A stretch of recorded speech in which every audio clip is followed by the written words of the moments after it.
handa. So, magsuko na po tayo. So, tatawagin ko muna yung mga pangalan para maitala kung sino yung mga lumiban. So, Danding Amiron. Baltaw City Ira. Present lang. Danding Muhammad. So, bago natin simulan ang ating talakay ngayon, basahin muna natin ang layunin ng ating paksa. So, naipapaliwanag ang konsepto ng pangangailangan at kagustuhan. Nakakagawa ng listahan ng kanilang sariling pangangailangan at kagustuhan. Naipapahayag ang kahalagahan ng matalinong pagdidesisyon sa pagtugon sa pangangailangan at kagustuhan. Nakakagawa ng isang maikling dula na nagpapakita ng kaibahan ng pangangailangan at kagustuhan. So, ano nga ba ang pangangailangan at kagustuhan? Sino ang makakapagbigay sa inyo ng halimbawa ng kagustuhan? Ma'am, alahas po. Ano pa? Ma'am, magarang sasakyan po. Ano pa? Ano pa ang ibang halimbawa? Television po, ma'am. Magaling. Ano naman ang halimbawa ng pangangailangan? Sino makakapagbigay? Pagkain po. Ano pa? Sino makakapagbigay ng halimbawa ng pangangailangan? Ma'am, pagkain po. Ano pa? Ma'am, bahay po. Magaling. Ano pa? Ma'am, dami po, ma'am. Magaling. May ipapakita akong mga larawan at tutukuyin niyo dito kung alin ang pangangailangan. So, alin dito sa tingin niyo ang pangangailangan?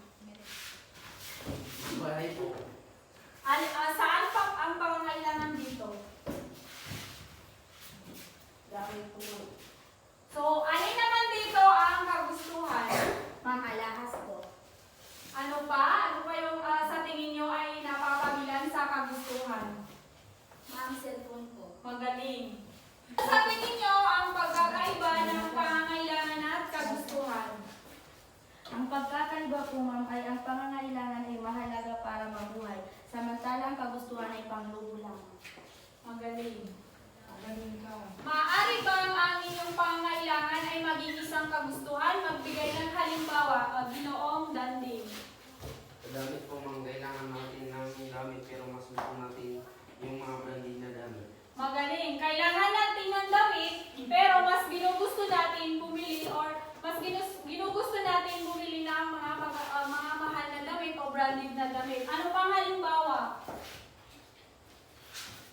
Halimbawa po ay pagkain. Kailangan po ng pagkain pero hindi mo kumain sa mamahaling restaurant. Magaling. Kailangan natin ng pagkain, pero mas pinipili natin na kumain sa mga magagarang restaurant. Ano pang ibang halimbawa? Ginoong Danding. Tatalakayin natin kung ano nga ba ang pangangailangan at ano ang kagustuhan. So, ang pangangailangan ay mga bagay na kailangan ng tao upang mabuhay. Halimbawa, pagkain, tubig, damit, tirahan at mga halagang pangkalusugan. Habang ang kagustuhan ay yan yung mga bagay na kailangan ng tao upang mabuhay, ngunit nagbibigay ng kasiyahan o kaginhawaan. Halimbawa na lang ay cellphone, kotse, mamahaling damit, at paglalakbay. So, ang pagkakaiba ng dalawang ito ay ang pangangailangan ay kailangan natin yan para tayo ay mabuhay. Habang ang kagustuhan naman ay pwede tayong mabuhay, maaari tayong mabuhay kahit wala yung kagustuhan. Ngunit nagbibigay ng kasiyahan sa atin yung kagustuhan. Naintindihan niyo ba ang ating tinalakay ngayon? Oo! Kung talagang naintindihan nyo, tayo ay magkakaroon ng aktibidad. Hatiin ang klase sa mga pangkat at gumawa ng isang sitwasyon, suriin ang sitwasyon at tukuyin kung alin sa mga ito ang pangangailangan at kagustuhan. Pagkatapos, ibabahagi ng bawat pangkat ang kanilang sagot sa klase. So, ito yung magiging kriteriya sa gagawin ninyong aktibidad. Kahusayan sa pagsusuri ng sitwasyon, 30%. Paglalahad at presentation, 25%. Pag-unawa sa mga pangangailangan at kagustuhan, 25%. Kreatibidad at inobasyon, sitwasyon, 15%, kooperasyon at pagkakaisa ng pangkat, 10%, at sa kabuuang puntos, 100%. So, yan yung magiging kriteriya ng gagawin ninyong aktibidad. Kung gumawa na kayo ng dalawang pangkat para masimulan ninyo na ang inyong aktibidad.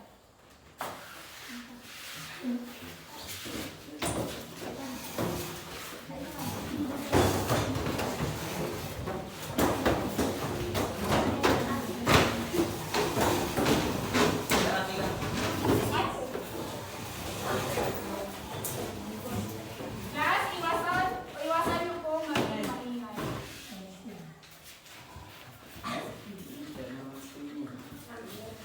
Nakagawa na ba ang bawat pangkat ng sitwasyon? Yes po. O simulan ninyo na ang inyong aktibidad.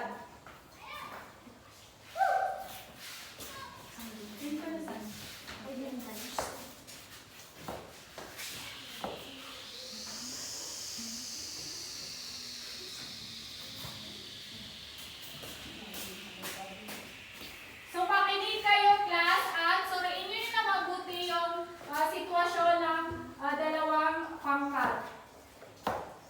Suriin ninyo or tukoy ninyo kung alin ba dito ang sitwasyon ng pangangailangan at alin naman dito ang sitwasyon ng kagustuhan. Gusto ko ng bahay, lupa, kagamitan, pagkain, makapunta sa iba't ibang lugar. May pera ka doon. Meron. Gusto ko bumili ng ano. Gusto ko rin. So, matapos ninyong masuri, ano naman, magbigay kayo ng komento sa kanilang pinakitang sitwasyon. Pangkat, sa unang pangkat, sabihin niyo dyan kung ano yung napansin niyo sa sitwasyon na ginawa nila. Ang kanilang pangkat ay hanggang sa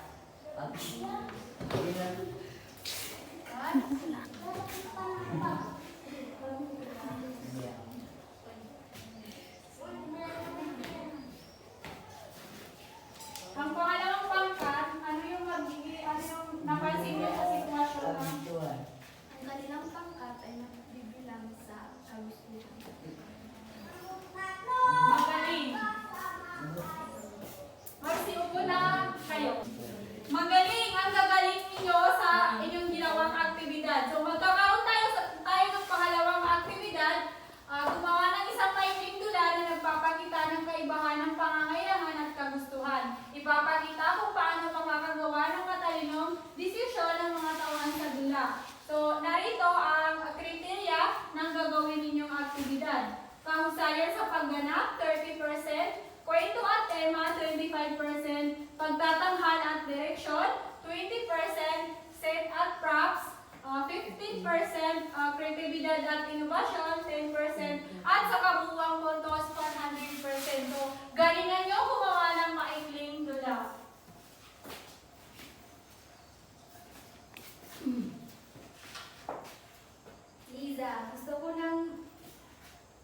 Liza, gusto ko na ng bagong cellphone. Luma na kasi ito at nahihirapan na ako mag-text. Pero Mark, kailangan mo bang bilhin ito ngayon? May mga bagay ka bang mas kailangan tulad ng school supplies o pagkain? Kasi Liza, makakatulong ito sa school at lahat ng kaklase ko may bago, kaya kailangan ko na rin. Ang cellphone ay isang kagustuhan lang, Mark. Mas mahalaga ang mga pangangailangan mo tulad ng pag-aaral. Baka pwede kang mas tipid at gamitin yung mga free internet sa school para mag-aral. Oo nga, Liza. Ang pag-aaral ko pala ay mas mahalaga. Hindi ko muna bibilhin ang cellphone. Magaling! Walang pangalan nyo ang inyong mga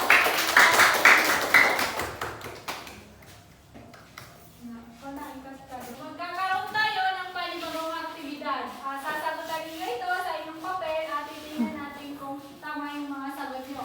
Basahin ang tanong at isulat ang titik sa tamang sagot sa bawat ilan. So magsimula na kayong sumagot.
formulated milk ay halimbawa ng mga pangangailangan sa anong salik ito nakabatay.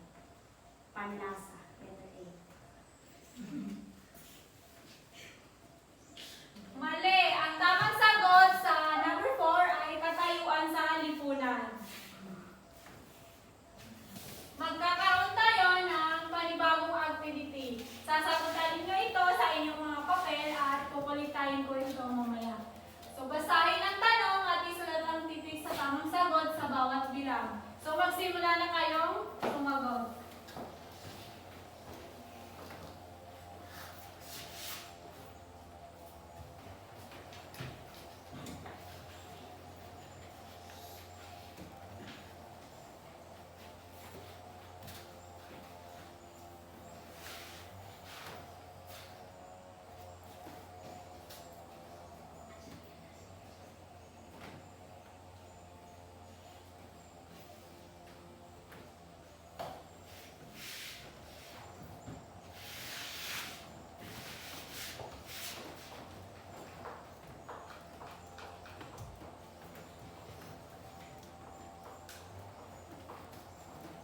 Tapos na ba, class? Opo, ma'am.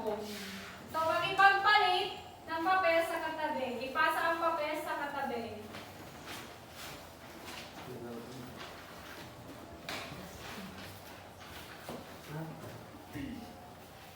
So, tingnan natin kung tama ba yung mga sagot nyo. Sino ang maaaring sumagot sa number 1?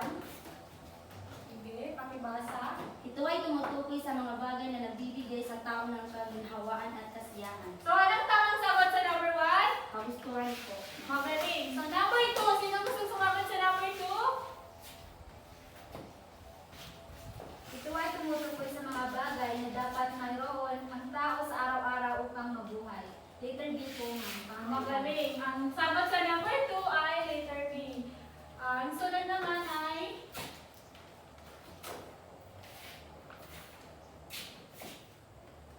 number 4. Sino gusto sumagot sa number 4? Sige, pakibasa. Ang diaper at formulated milk ay halimbawa ng mga pangangailangan sa anong salik ito nakabatay. Letter B po, katayuan sa lipunan. Magaling. So, the last number, alin sa mga sumusunod ang maituturing na isang kagustuhan? Anong tamang sagot sa number 5? Hindi alahas, hindi alahas. Magaling. Ang tamang sagot sa number 5 ay alahas. So, wasto na yung mga papel ninyo. At ibigay sa akin, kaya kukulit ko yan.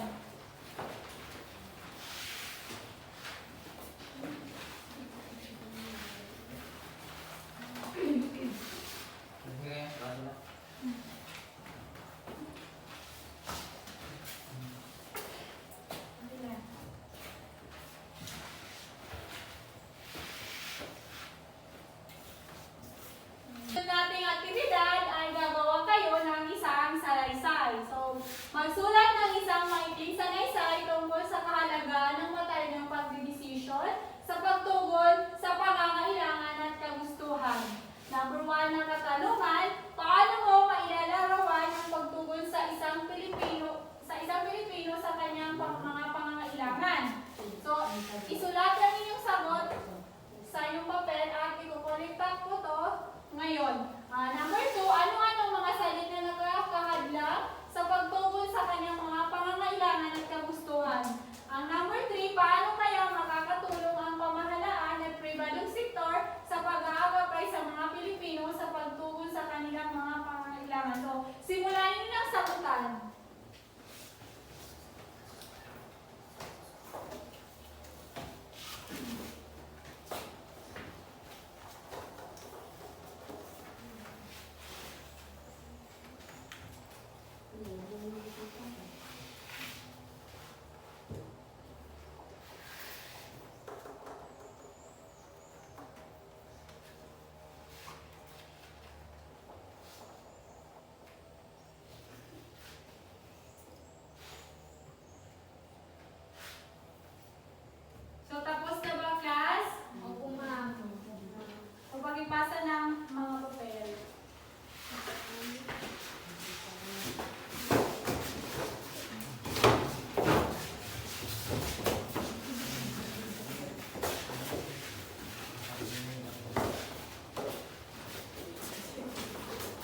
Last